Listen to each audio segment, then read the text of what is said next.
Alors, aujourd'hui, on se penche sur un livre qui fascine et qui dérange en même temps, les 48 lois du pouvoir. La grande question c'est, est-ce que c'est un simple manuel de manipulation, un peu cynique, ou est-ce que c'est un regard vraiment lucide sur la nature humaine? Pour le savoir, eh bien, on va plonger directement dans l'histoire. Voilà, ça donne tout de suite le ton, n'est-ce pas? Pour l'auteur, le pouvoir, ce n'est pas du tout une question de morale. Non, non, c'est de la stratégie pure. Et chaque loi, en fait, c'est une leçon. Une leçon qu'on a tirée des grands succès, mais aussi des échecs cuisants de l'histoire. Allez, on commence avec la première loi. C'est peut-être la plus importante, la plus fondamentale de toutes. En d'autres termes, il faut toujours faire en sorte que ses supérieurs se sentent, eh bien, supérieurs. Alors, imaginez un peu la scène. On est en 1661. Nicolas Fouquet, le ministre des Finances, organise une fête, mais pas n'importe quelle fête. On parle de la fête la plus spectaculaire de l'époque, au château de Vaux-le-Vicomte.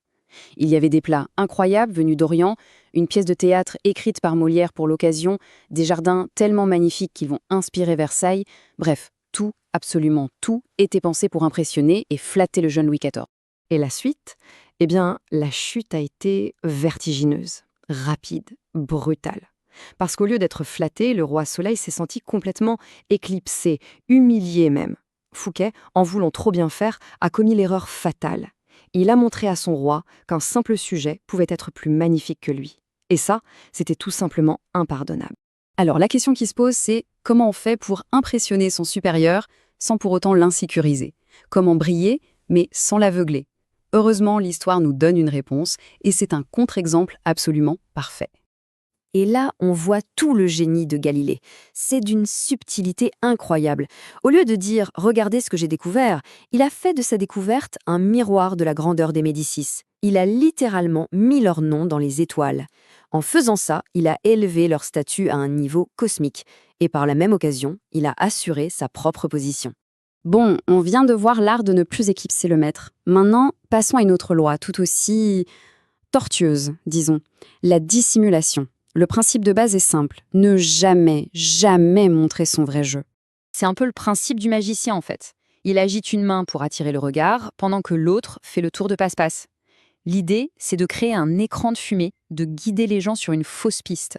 Pendant ce temps, ils sont dans le flou total, complètement incapables de préparer une contre-attaque. Et pour illustrer ça, on a l'exemple parfait de comment tout gâcher par excès de franchise.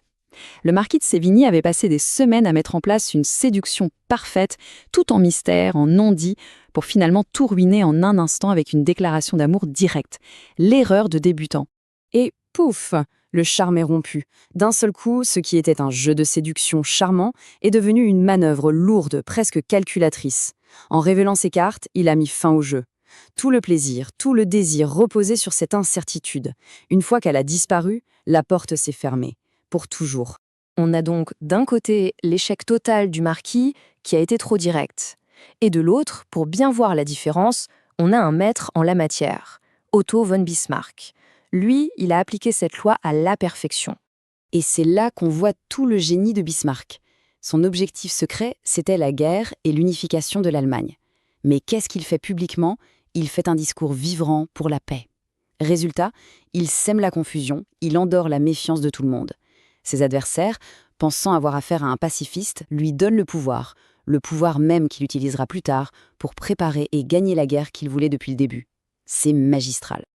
On arrive maintenant à notre troisième exemple, la loi numéro 5. Et là, on touche à quelque chose de crucial, la réputation. La réputation, c'est le pilier du pouvoir. C'est une forteresse, mais c'est aussi une arme. Il faut la protéger comme la prunelle de ses yeux. Et pour comprendre à quel point c'est puissant, on part en Chine, à l'époque de la guerre des Trois Royaumes. On a un général, le célèbre Zhou Ziyang, qui fait face à une armée ennemie de 150 000 hommes. La situation est, complètement désespérée.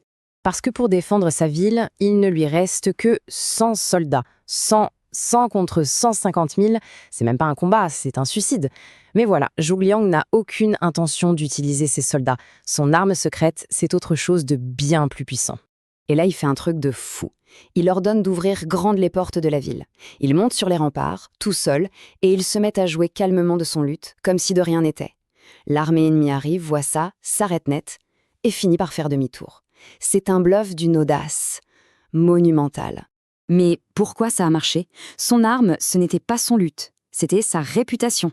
Zhuge Liang était connu comme le dragon endormi, un stratège légendaire, capable des ruses les plus tordues. Son ennemi, Sima Yi, le connaissait très bien. Et en voyant cette scène absurde, il s'est dit « c'est impossible, c'est forcément un piège ». La peur du piège, basée sur la réputation de Liang, était plus forte que la réalité. Il a préféré la retraite plutôt que de risquer de tomber dans une embuscade qui n'existait même pas. Bon, on a vu un ministre, un scientifique, un politicien, un général. Qu'est-ce qu'on peut tirer de toutes ces histoires? Essayons de synthétiser un peu les grandes leçons de ce jeu du pouvoir. Pour résumer, c'est assez simple. La loi 1, avec Galilée, nous apprend à gérer nos supérieurs. Il faut les faire briller.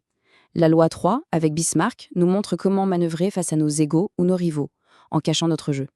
Et la loi 5, avec l'incroyable histoire de Zhuge Liang, nous prouve que parfois, la perception et la réputation sont si puissantes qu'elles permettent de gagner sans même avoir à se battre. Finalement, ce que ces 3 exemples nous disent, c'est que le pouvoir, tel que décrit dans ce livre, n'est pas une question de force brute.